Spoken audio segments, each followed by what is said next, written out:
today. Two different things.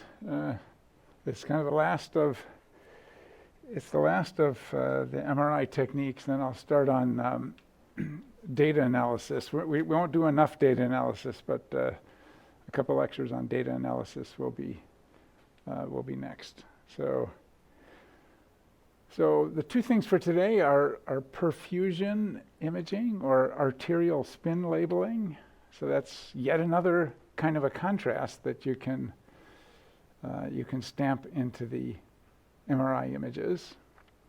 So how does that work? There's a couple different ways of doing it, and we'll sort of talk about those. And then finally, in the second half, we'll talk about spectroscopy imaging. So that's of course where MRI originally came from. There was NMR, which is nuclear magnetic resonance imaging, which is spectroscopy of the offset in resonant frequencies due to different placements of atoms in a molecule and how they get shielded.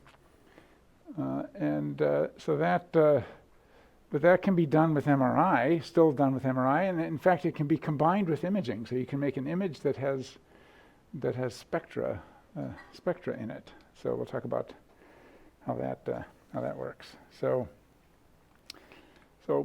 perfusion imaging as opposed to diffusion imaging. So in perfusion imaging, what we're trying to measure is the actual inflow of blood into a slice or into a volume. And so we do a lot of bold imaging where we're trying to measure blood oxygenation, and that's kind of a little bit of a messy signal. So the idea here is that maybe we could actually tag some of the spins in, say in the carotid artery as it comes up into the head, and then measure how much of them actually got up into the head. And so this potentially is a more quantitative signal that measures how much blood is actually flowing, as opposed to this kind of slightly dodgy bold signal, which is this oxygenation signal, but it has a lot of other stuff mixed in.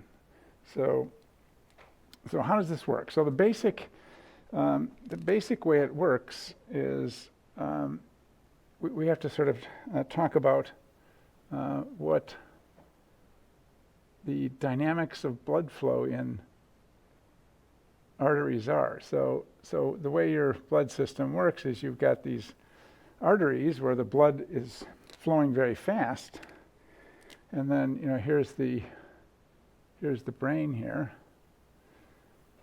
So if you look inside the arteries, the blood's zipping along, like a horror film, like you cut into your artery, it's spurting out. So it's actually going really quite fast. And then what happens when it gets up to the capillary bed, it slows way down. Every once in a while, people have something called an arteriovenous malformation, where instead of the vessels getting smaller until they're capillaries, and then bigger until they're veins, they have this little sort of tangle of blood vessels that doesn't get small, and the blood flow in there is very fast because it never sort of hits the capillary bed. And so what does the dynamics of this look like? It looks like the blood rushes up and then it slams into the capillary bed and slows way down. So it's not going the same speed all the time. So, it sort of slams into the capillary bed. And they've figured out the dynamics of this by sort of doing bad things to animals, like you can inject tiny microspheres of different sizes and then see where they end up and label them and then time them. And so basically that's the idea. So blood rushes in there and then it hits the capillary bed and then goes slow, and then it speeds up again in the veins, not as fast as the arteries, of course. So the plan is maybe we could somehow tag these spins down here and then record them up here. Now, so how does this work? So basically, there's not much to it. You just basically turn on a gradient. So this is a gradient going, this, in the magnet, this would be a Z gradient. So you turn on a gradient,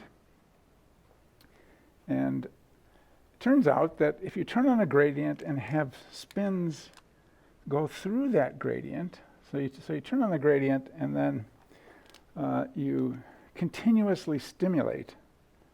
So we continuously stimulate this, this region here, with RF.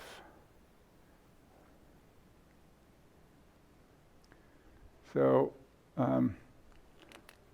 if you do that and the spins go through the gradient and they change their resonant frequency as they're going through the gradient, that turns out to be a good way to invert spins.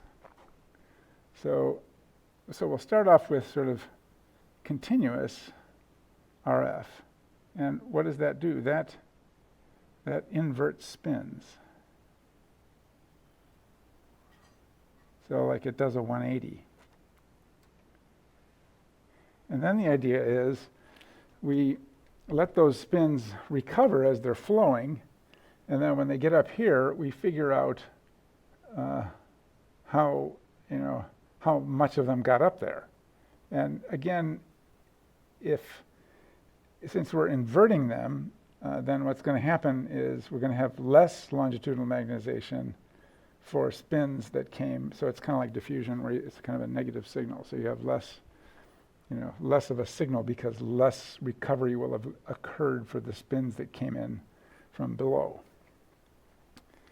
So when you think about this physically, it's just kind of it's always such a strange thing, because so what is, how does, inversion recovery work? Well, you've got some spins that are preferentially lined up with the magnetic field, the B0 magnetic field. This is a GZ gradient, but the B0 field, will be going, up and down.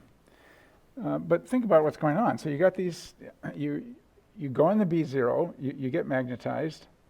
What does that mean? That means that these guys are, more of them sort of lined up with the field than anti-aligned with the field.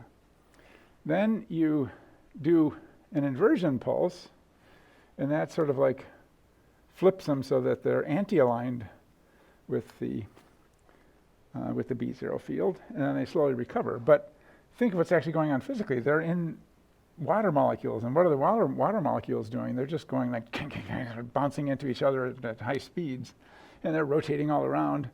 And so then the protons in the water molecules are kind of like little ball bearings. So like the water molecule is tumbling and rotating and colliding and going like this, but during that whole time, the spin is either anti-aligned or aligned with the B0 field, like a little ball bearing in there as the water molecule sort of rotates around it.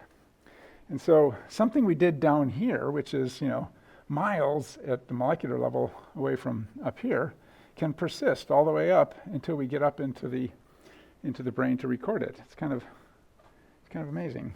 So that's basically the principle. So we label some spins down here, and then we record the effect on the image up here. And there's usually in order to preferentially record these guys, usually what we'll do is we'll saturate the spins up here before these guys arrive.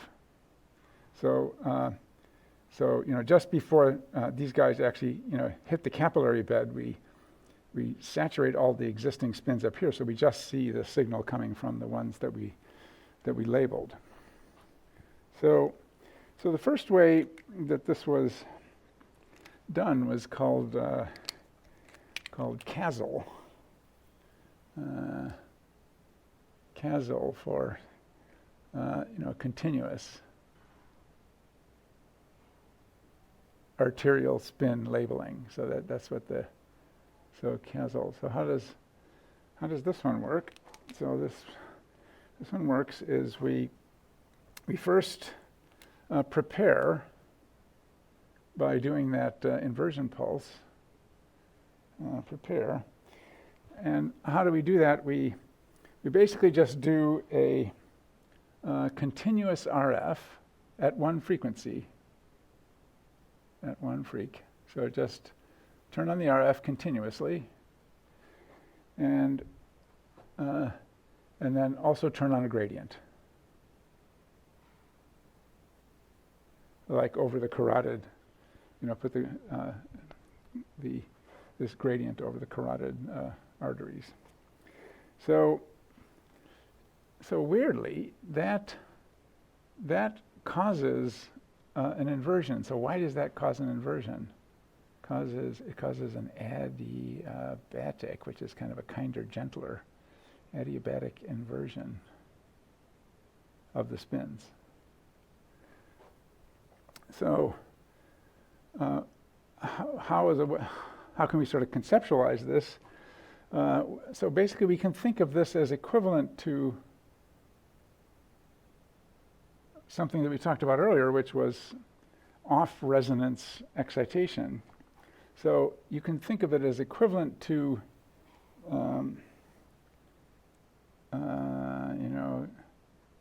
continuously ramp the frequency of the RF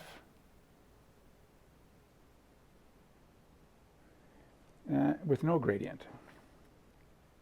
So that situation is actually very similar.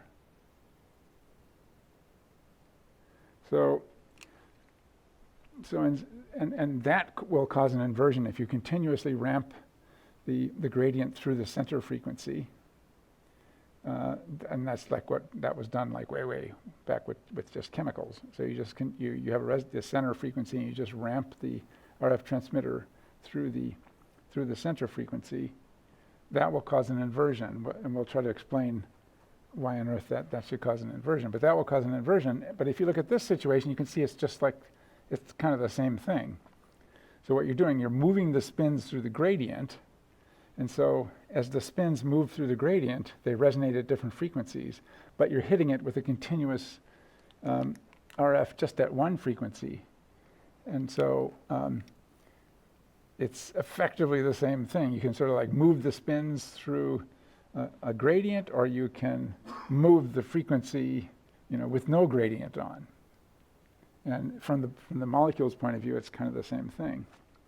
So that's the preparation, but then we have to make an image somehow out of that. So that comes afterwards. So the first part is we just label things, and then we make an image. So what's the rationale for, why does that cause an inversion? So I talked about this once before when we talked about off-resonance excitation. And so way back when, we talked about the rotating coordinate system. And the rotating coordinate system is basically, we spin the coordinate system around the same speed as the precession frequency, and what happens, we effectively eliminate the B0. So if we imagine we've got our coordinate system here. So if we spin exactly at the resonant frequency, what we'll do is we will essentially stop. So there's our Z. We'll stop the M vector. So remember, the B vector is our applied field, the M vector is whatever the local magnetization is. So it will just stop the M vector in its tracks. But what if we've set the rotating coordinate system to the wrong frequency, which is, you can sort of think of that as equivalent to stimulating at a frequency that's not the resonant frequency, off-resonance stimulation. Well, it depends on how far off we are. So if we're way off, then what's going to happen is there'll be an apparent B0. So that's an apparent B0, which will have the effect of causing the M vector to precess. So that's an off-resonance stimulation. So we've set the B1 and the rotating coordinate system. So we set the rotating coordinate system to the B1 frequency, which isn't the resonant frequency. And so what happens is our M vector will start to precess. But then in addition, we turn on the B1. And so if we're way off resonance, what's going to happen is that pseudo B1 is going to dominate. And so here's the vector sum of those guys. So that's the effective B field. This guy is, B effective for far off resonance. So this is, far off res. And this guy here is the B1, which is getting swamped by that far off resonance pseudo B0. So they add together, and then when we run the block equation just says, wherever the M vector is, so let's draw that one in a different color. So wherever the M vector is, so say now there's a lot of vectors to keep in mind, but here's the M vector now. So that was the effective B vector. That was the B1. And this guy is one last one. So this guy is pseudo B0 from rotating chords wrong. Okay, so pseudo B0 from rotating coordinates wrong. Here's the B1 that we applied. Add them together, and then we get our effective B.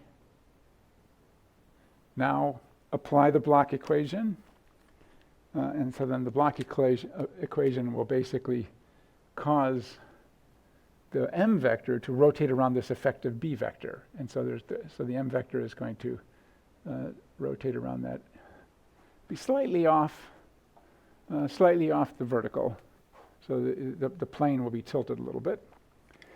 But now what we can do is come more onto resonance. So as we get closer and closer to the, sorry, got that wrong. This is the X. There's the Y. Okay. So as we get closer and closer to resonance, what's going to happen is that plane is going to tilt. So here's a little bit closer to resonance. In that case, when that pseudo B0 is about the same size as the actual B1, then we'll get a vector like that. That's our B effective.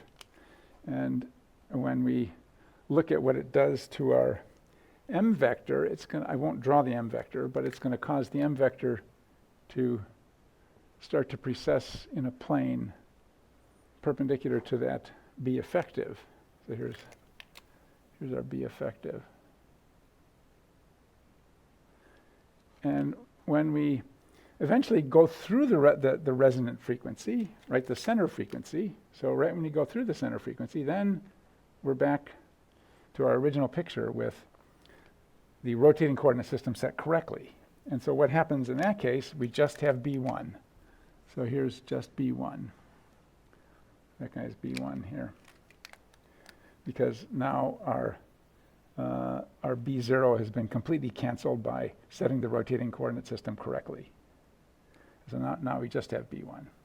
And so what does that do? That causes the M vector, which I'm not drawing, to basically rotate around a plane like that.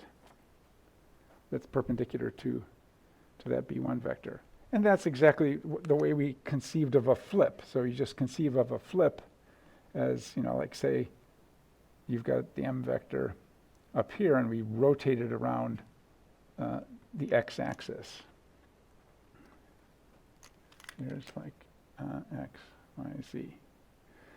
But then if we keep going the other way, go through the resonant frequency, then we'll sort of end up with a situation where it's kind of the inverse of this, where now we've got a sort of a negative effective B0, and then here's our actual B1, add those two together, and then you'll get an effective total B that's down there, and so then you'll sort of be sort of tilted down there, and then last but not least, if you go way off resonance in the negative direction, you'll get a large, pseudo B0, and then that will kind of swamp the B1. I'm drawing it at a different scale here. So the B1 didn't change. And so when you do that, then you're rotating around there, and you're inverted. So the bottom line is if you sweep the frequency through the resonant frequency, you'll cause a very clean inversion of the spins, amazingly. And equivalently, if you take some spins, put a gradient on, and let them move through the gradient, they'll experience exactly the same thing as a sweeping frequency, that sweeps through the resonant frequency. So that's basically the principle of off-resonance excitation. Now you might think, we talked a little bit about magnetization transfer, because when you do an off-resonance pulse, you could potentially excite some other spins that are not resonating at the, like say, protein spins or something like that, and those could sort of leak back into your water signal. And yes, there's a problem with magnetization transfer sort of kind of interfering with a adiabatic inversion pulse like this that sort of involves sweeping through frequencies. And there's various ways to deal with that. And it's just one of the general problems in MRI. We've got all these different kind of contrast mechanisms, and they're all there a little bit, and we just sort of try to stamp one or more of them out. Okay, so this was the adiabatic inversion, which is either ramp the frequency with no gradient or turn a gradient on and let spins go through it. So what's the problem with this? So one of the problems with this is that you've got to keep the RF transmitter on continuously. And that can deposit a lot of energy. Also, RF transmitters don't like to stay on continuously. The way they're set up, they're designed for these little bursts, and so they don't like to just sort of stay continuously on, and then you have sort of the problem of depositing too much energy. And so that prompted people to make PASL. So PASL is pulsed arterial spin labeling. And so what you can do here is just do an inversion pulse all at once, rather than sort of this more slow thing. So do it like a standard inversion pulse, which is a pretty short thing in time. So here's our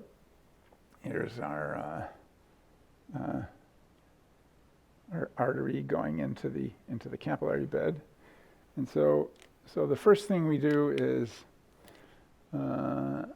pre-saturate slices to get rid of the signal that's coming out of the slice, because we only want to see the signal that flowed into the slice.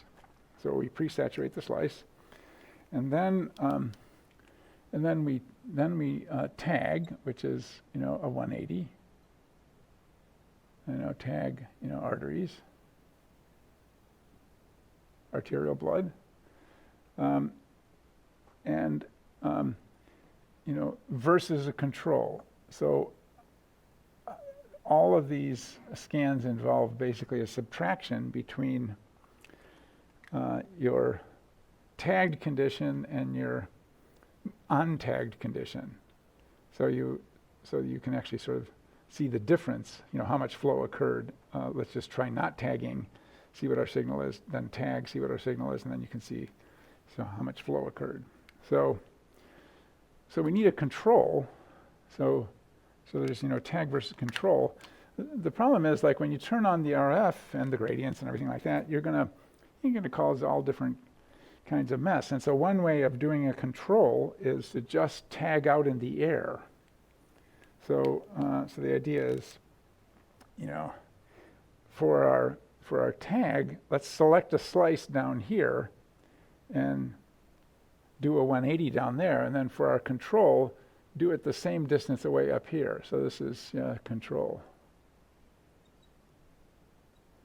And here's our tag. And then if you want to be really quantitative about it, you could snip off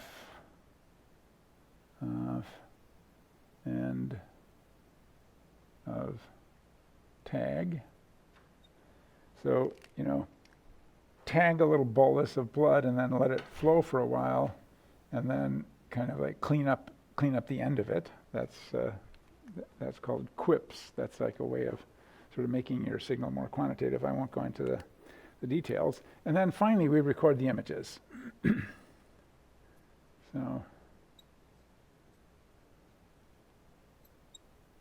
And when we record images, make image, there's a whole bunch of different ways of doing that. So we could do like a 3D sequence and just record, not with very good time resolution, but with good spatial resolution, the arterial spin label signal. Or we could do, EPI and do something that's, more like bold, where we're actually sort of looking at rapid changes, more rapid changes in the arterial spin labeling signal.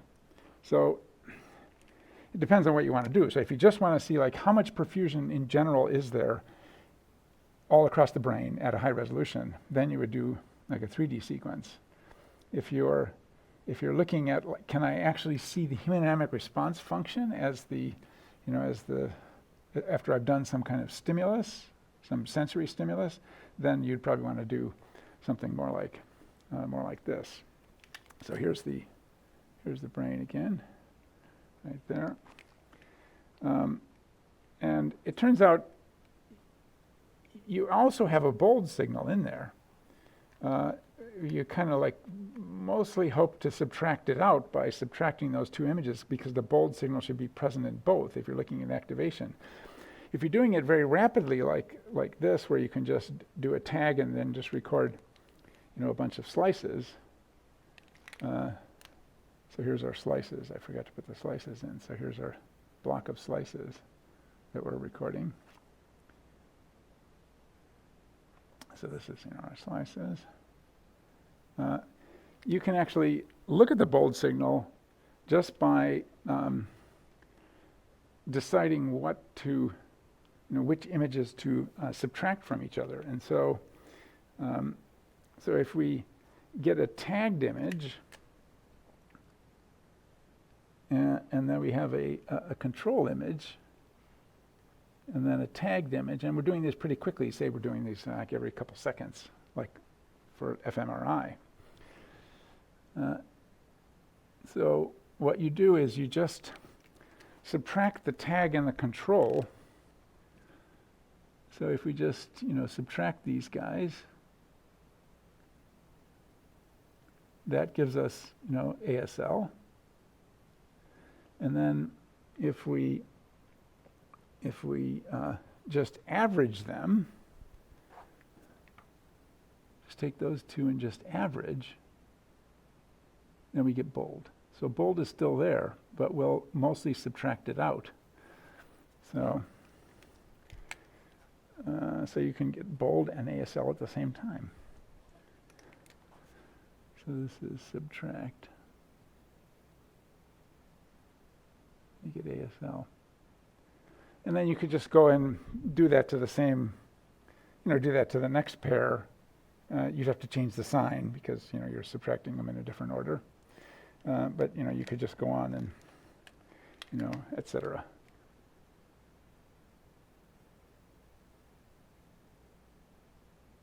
And so over time you can get a signal. So what does that look like? That looks like you've got some sort of junky looking bold signal going up and down with all different kinds of stuff in it, but over time. But what you're doing is you subtract two adjacent guys, and you subtract out all that bold junk, and then you see your ASL signal, and then if you average those guys, then you got your crappy bold signal. So you can use this kind of a method for actual functional imaging. It hasn't been used very much, mainly because it's hard to get enough slices. It's kind of a better signal than bold in a way, because it's really measuring how much flow is going in there. But the restriction on the number of slices, kind of hard to get the slices nearly as fast as fMRI, and so people haven't used it that much.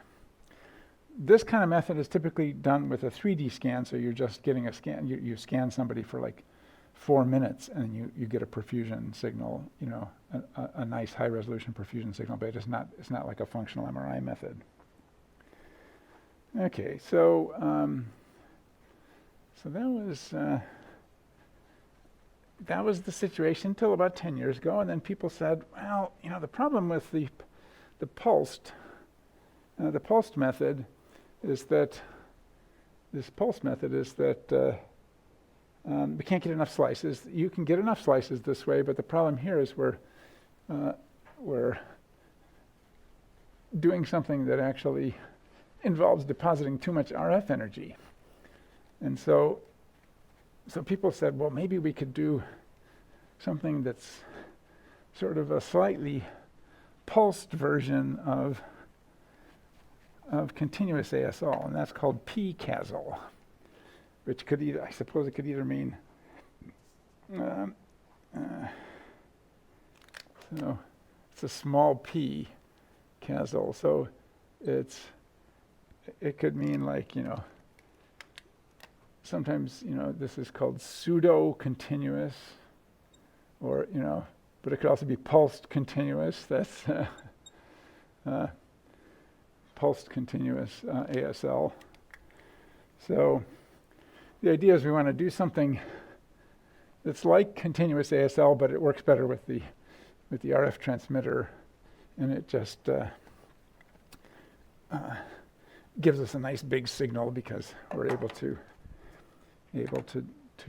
leave the transmitter on for a long time versus doing an inversion, just a short inversion pulse.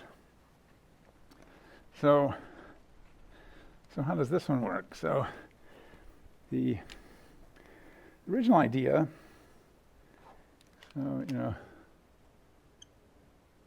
so the original CASL, continuous ASL, the plan is we turn the RF on. So here's the RF, and here's the gradient. So we just turn the RF on continuously, and then we turn the gradient on continuously. And then over here we do an image. And there's a tag and a control, so you have to do the tag and the control. But basically that's the original one. So what was the first, the original pCASL? So the original pCASL was just turn the RF on a whole bunch of times. So here's the RF, just turn it on a whole bunch of times. Like 1,000 times, a lot. And then turn the gradient on. So just turn the gradient on like that.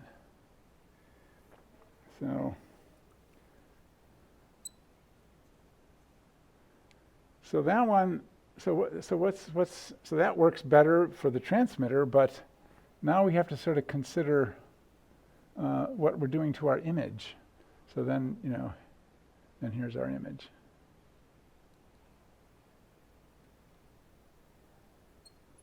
So when we turn on the RF, this is a time signal, and so if you think of it from the Fourier point of view, what are we doing? We're taking, so so that's a little pulse, pseudo or pulsed continuous. So what's the Fourier transform of that? Like, what is the frequency band that is going to be implied by doing something like that? It's going to be like a sync pulse. But now we're doing this continuous part. And what is the continuous part? I mean, sorry, this set of 1,000 pulses. Well, what's going to happen is, what is that equivalent to in the frequency domain? That's basically a comb. That's like a whole bunch of impulses.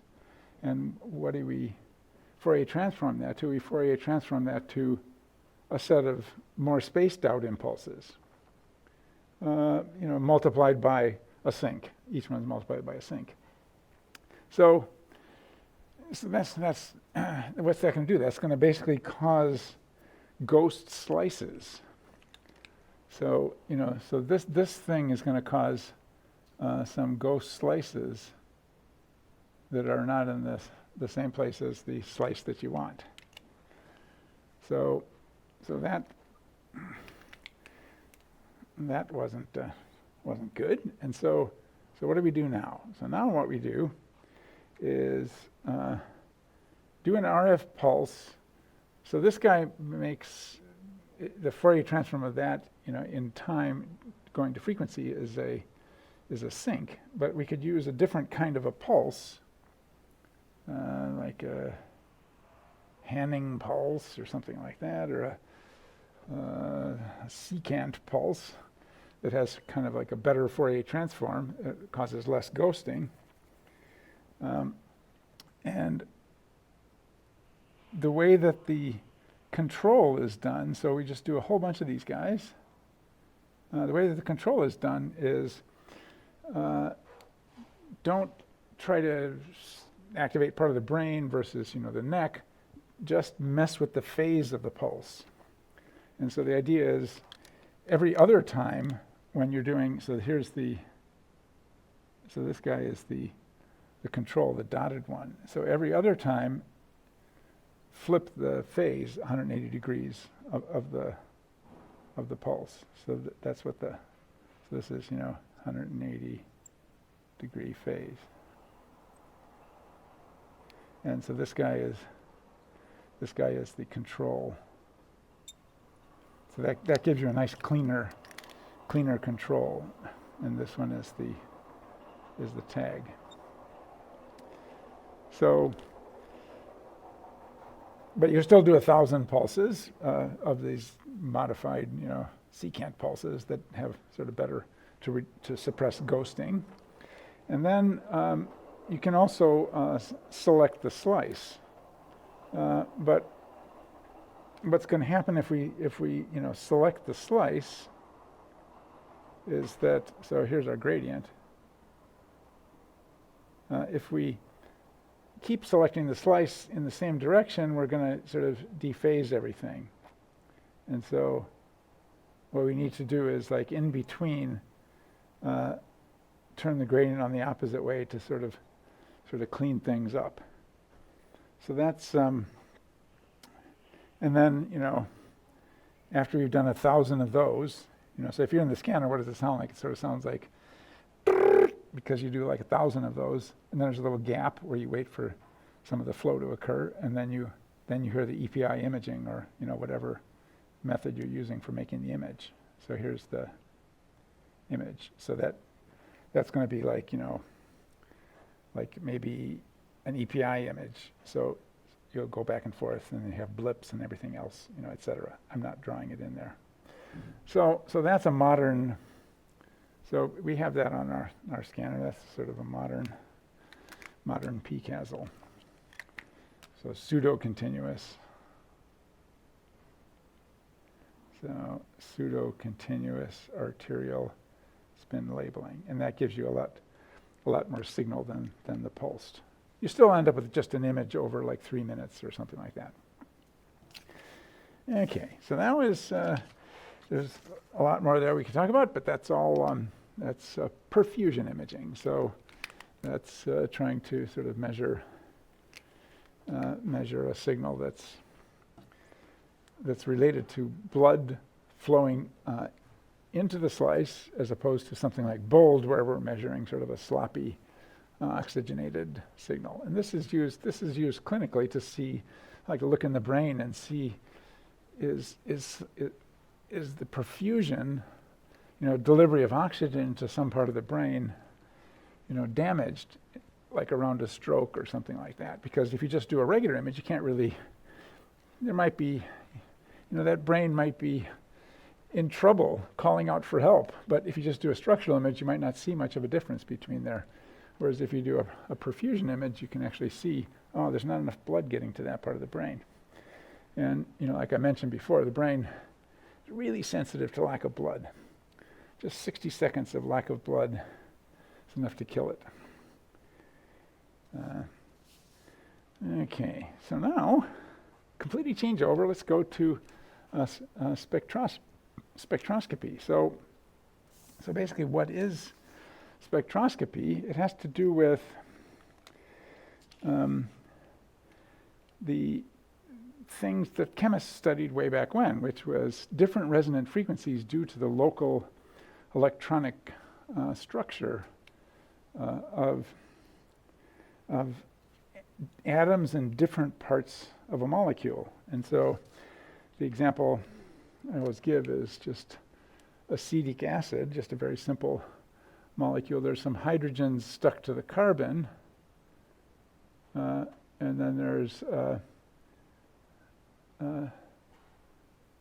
a hydrogen stuck to the oxygen in the hydroxyl group. And so these two guys, these two hydrogens, have different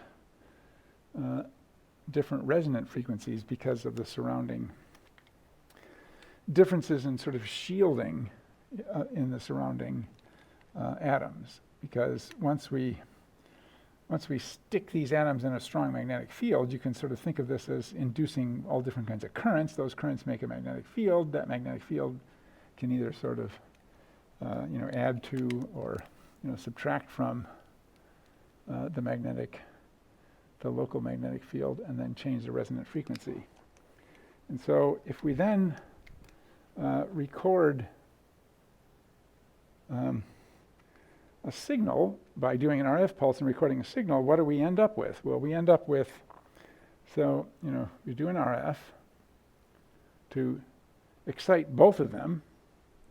So, excite both of these different ones. So a broadband, RF broadband. So excite both of those guys, or ramp. You could ramp also. And so what will happen, this will cause a signal to come out over time, decaying signal, from one of them that's resonating at one frequency. So this is, frequency 1. And then it will cause an FID to come out with another frequency in it. So here's another frequency, frequency 2. So this guy, I can't remember which one is. It's the parts per million down to the right. So I think the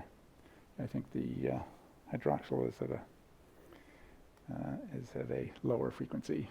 I mean the methyl hydrogen is a lower frequency. But whatever, these things get added together, and then we end up with our FID, which has two frequencies in it, like that. So this is our FID. And then we do Fourier transform. So we do, Fourier transform, and then we get a spectrum of frequencies. And I said, remember I said in the advanced lecture, I said, don't think of it this way. So now we've sort of reached adulthood, and we're going to actually talk about spectroscopy and imaging, and sort of how can they sort of go together. And so when we do this spectrum, what do we get? Then we get, a peak that comes from that hydroxyl, and then a bigger peak that comes from, from the,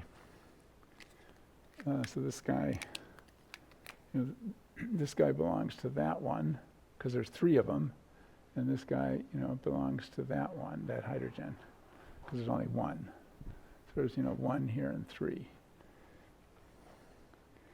So why do we say, don't think of it this way? So if we consider like the actual signal, so here's the signal, and here's our result after we do some Fourier transform.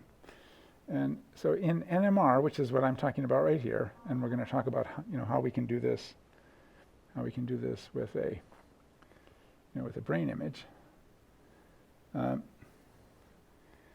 What is the signal here? It's a time domain signal because there's actually multiple resonant frequencies.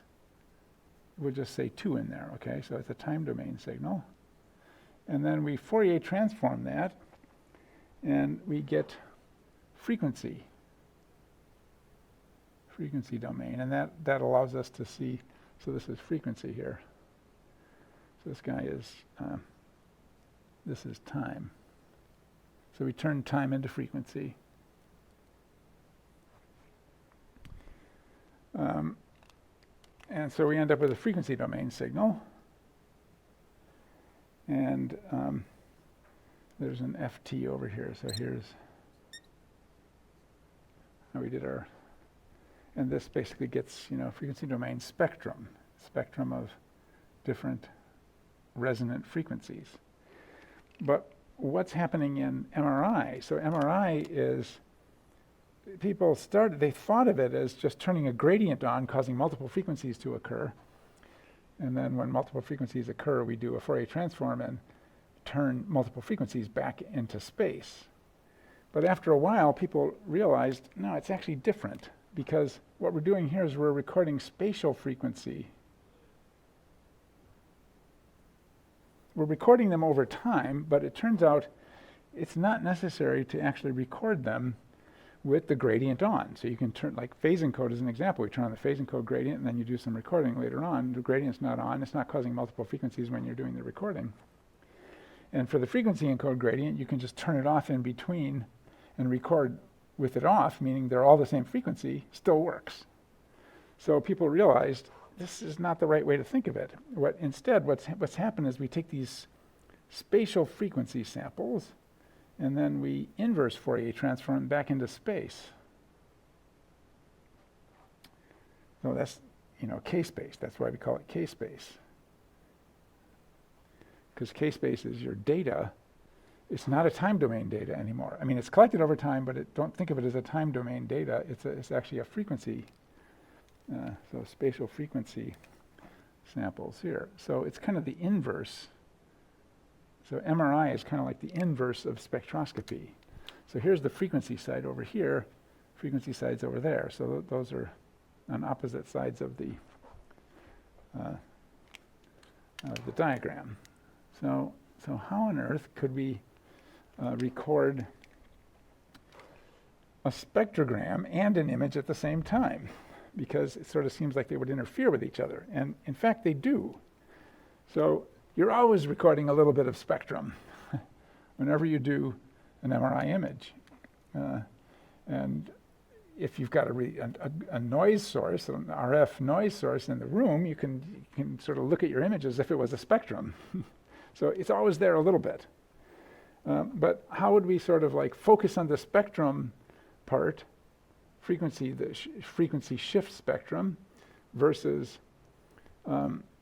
the imaging part, which we're hoping to sort of avoid those frequency shifts.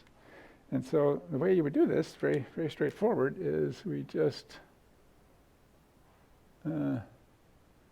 record with the gradient off. So if you record with the gradient off, then we can just record our spectrum. So if we do a 90 degree like that, and let's say we select a slice. So here we select a slice. So that's our Z gradient, our F in, and then here's our Y gradient and our X gradient. So what's going to happen here? We'll get a big FID, which we throw away usually.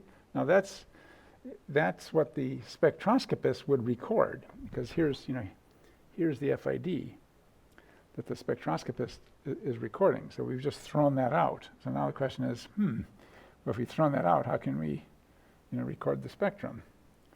So what we do then is just make a spin echo. So here's a 180. And then we have to sort of select that guy with the little funny, select the that slice for the 180 also. And so now what we do is we do some phase encoding, because we still have to collect all the different K-space samples. So we do some phase encoding. And then that amount of time later, there'll be an echo. So over here, there'll be a spin echo. So here's our spin echo. Now, just take that spin echo and just record the spin echo without a gradient on. That's the idea. So no gradient on, and let's just record. So here's our spin echo. Just record the second half of it. So if we think about like what the chemist did an RF pulse and they recorded the FID immediately. And so you put all the spins into alignment with each other, and you got a big FID, and then recorded those frequencies that were coming out of there. If you think of an echo, the same thing is going on. So a spin echo. So if you think of a spin echo, what happens is you do the 180, and then after the same amount of time, all the spins are going to come back into a phase. And so the second half of that thing looks like an FID. The spins all start in phase at the beginning.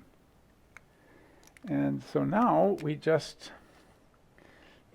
record that echo, and there's phase sensitive detection, and so there'll be like there'll be a real part of it, and then there'll be an imaginary part. Here's the imaginary part of it. And those will contain two different frequencies. If we're depending on what we're looking at, but we'll have a couple different frequencies in there. And so then we can just treat that as if it was a time spectrum. Now normally we treat that as if it was a whole bunch of different spatial frequencies, so in the frequency domain, and then we inverse Fourier transform it to get our image. But now we're just going to say, now I'm just calling it a time domain signal. And so what is this? How do you sort of process the data? Well, you end up with a chunk, a 3D space, 3D K-space. So let's just think about this. So we've got, so here's 3D K-space, spatial frequency space, because that comes from this part, from the two phase encodes. And so that's on the Y and the X. So this is that's spatial frequency going in that direction, and spatial frequency, Y going in that direction. And then what's in the other direction? So what's in this direction? That's time. So it is actually time. So this is, actually time going from the middle, from the middle of that echo. But the other two dimensions are spatial frequency, because we wrapped up all the spins into these Fourier components. We picked every possible combination. Notice this is going to be slower because we have to pick every possible combination of X and Y gradients and then record one of these spectra for each possible combination. So what do? We just Fourier transform the whole mess. We're effectively, doing a forward Fourier transform of this part and then a inverse Fourier transform of this part, but the only difference is just a sign, so that's just a sign flip. And so then what do you end up with? So you end up with a whole stack of images of that slice. So a whole stack of images of just one slice. So here's all those images like that. So each one of these guys has a brain image in it. So here's our brain image. And so this is, now we've converted back to space. So this is, x going in this direction and y going in this direction from our inverse Fourier transform.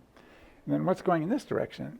So frequency is going in this direction because we converted, we converted time to frequency. And so what you'll have is, so here's a voxel like that, and it's extending through, through this stack of slices like that. And what's in that voxel? Well, it's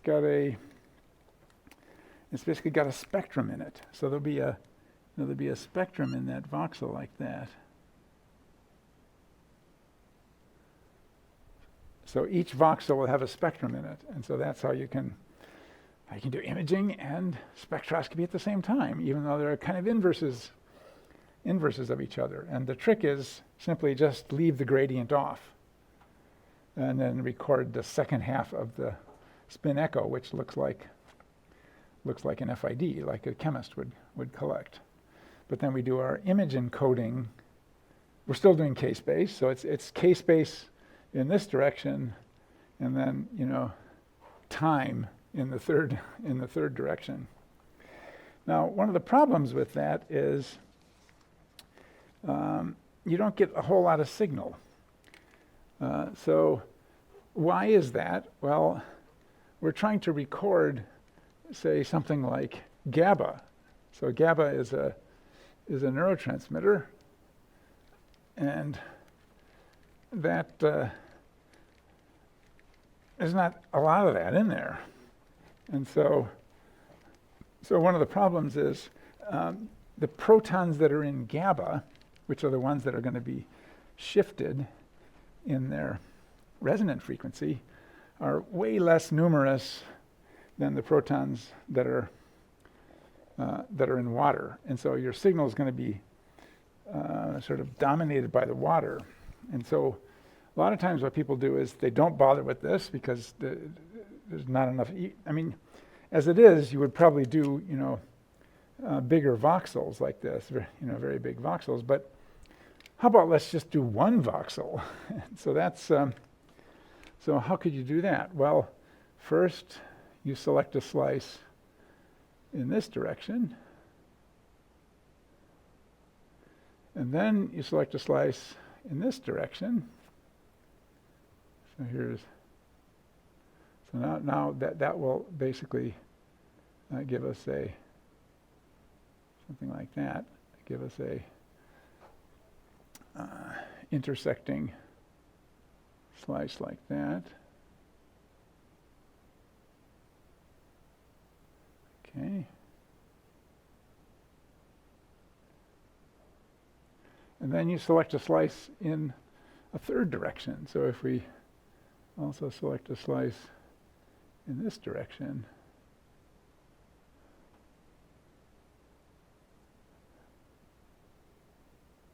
that's where it crosses that guy, goes down.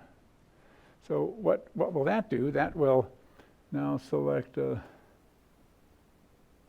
something that will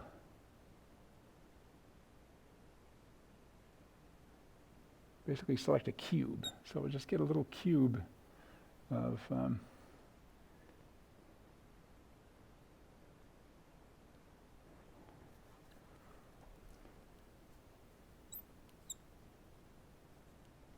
there, just get a cube in the middle. And so that cube in the middle, it could be a pretty big one, so we could just like take all of visual cortex or all of motor cortex or something like that. And so that that technique is called press. So if you want to read about that. So basically just we select a cube select a cube. So these are, 3 orthogonal slice select. So we just do the slice select one at a time on each of the different gradients, and we just nail a cube. And that's one way of getting a bigger signal. Now, there's still a problem with this, which is that if you look at the spectrum, what does it look like? Well, you've got some water. Okay, so here's some water. So there's like a giant mountain of water. And then there's a little bit of GABA, like about that much GABA, because it's almost all water. So this guy is water. And then here's GABA. So not too much GABA. And so one of the plans is there any way we could suppress the water? So if we could saturate the water to get rid of the signal from the water, then we could more easily see that tiny signal. And so we have something at the center called megapress. So basically the mega part is you can look in the notes for what the pulse sequence looks like, but basically the mega one is to try to stamp out this gigantic water signal and just do it in one voxel, because especially if you're trying to record something like GABA, it's going to involve such a small number of protons, compared to the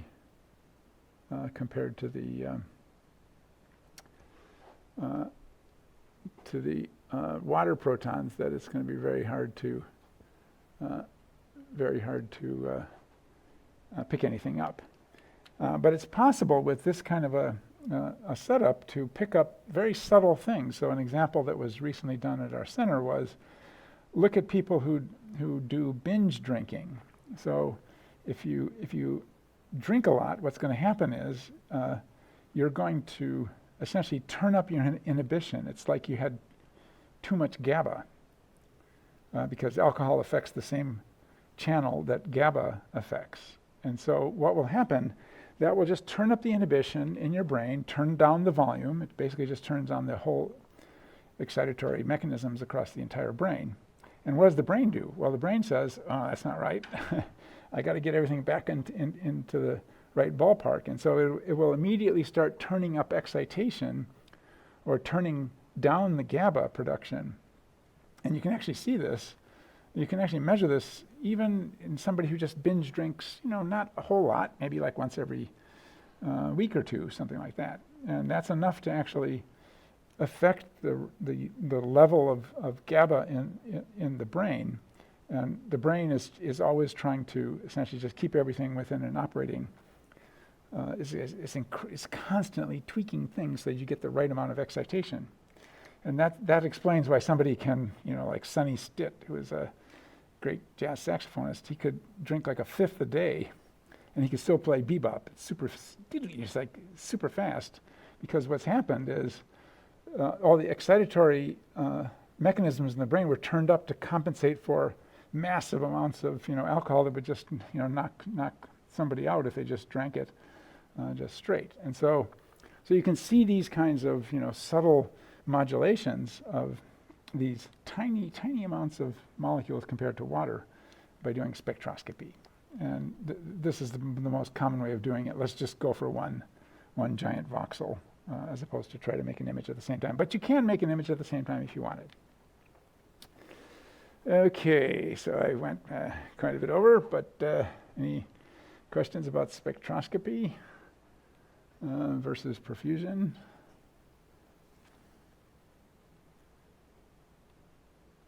Oh, good. So two different ways of weighting images. Okay, so we'll talk about, next time we'll start talking about some data analysis things finally.